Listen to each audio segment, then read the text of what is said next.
J'espère que tu vas bien. Alors, je voulais te faire une toute petite vidéo. Attends, je vais un peu mieux recadrer. Hop. Pour te parler du burn-out. Moi, personnellement, j'en ai fait un il y a longtemps. Et il m'a manqué une toute petite chose dont je vais te parler dans cette vidéo. Ce qui m'a manqué quand j'étais dépassée par l'ampleur de la tâche, parce qu'en fait j'avais une tâche monumentale au boulot et j'avais mes besoins, les besoins de mon corps. En fait, il m'a manqué une petite chose, c'était de ne pas écouter qu'il y avait un déséquilibre en fait entre la tâche monumentale et mes besoins. Mes besoins, je les mettais complètement de côté, mes besoins physiques, mentaux, émotionnels. Je les mettais complètement de côté. Il m'a manqué ce discernement de me dire « Oh là, non, ça va pas ».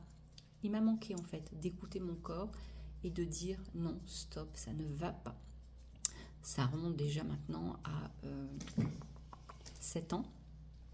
Et il m'a fallu du temps pour sortir de ce syndrome du bon élève, à vouloir faire. Maintenant, je suis extrêmement connectée à mon corps. Et il y a quelque chose en moi qui dit, tac, il y a un décalage, ça ne va pas, je ne respecte pas mes besoins, donc j'arrête, je mets en pause, rien ne vaut ma paix intérieure.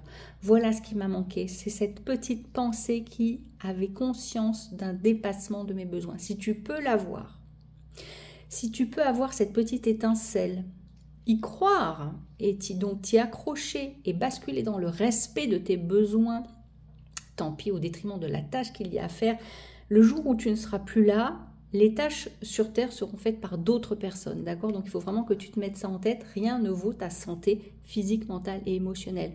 Ou alors continue, aller vers le mur, crache-toi, et là tu auras cette prise de conscience si tu n'es pas encore assez mûr pour entendre mon message. Mais si tu es assez mûr pour ça, si tu en as assez bavé, tu vas te rendre compte que tu as une capacité de te dire non, stop.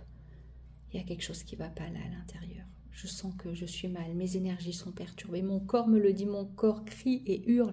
Et c'est à ce moment-là que tu dois arrêter et prendre les dispositions nécessaires pour alléger ta charge, déléguer, laisser tomber, revoir la vision de tes objectifs. Il y a toujours des solutions, mais ça démarre toujours par une décision. Et ce que je vois, et ça me rend vraiment triste, mais c'est comme ça, c'est la vie, les gens changent et ont cette étincelle quand ils ont vraiment souffert. Si tu réfléchis bien, les changements que tu as faits dans ta vie, que tu as mis en place, ont toujours été à la suite de grandes douleurs. Et c'est bien malheureux d'en arriver là, mais l'être humain est ainsi fait. Moi-même, je suis passée par là, j'ai bouffé la poussière, j'ai fait un burn-out horrible, il m'a fallu des années pour en remonter.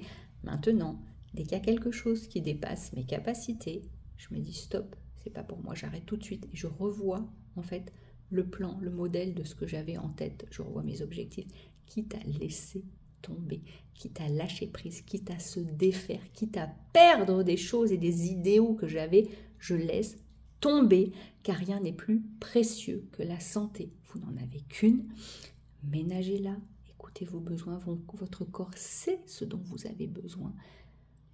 L'idée, pour vous donner une petite phrase que je donne à certaines personnes en coaching, l'idée c'est que vous suiviez votre corps. Je suis mon corps, pas du verbe être, mais du verbe suivre.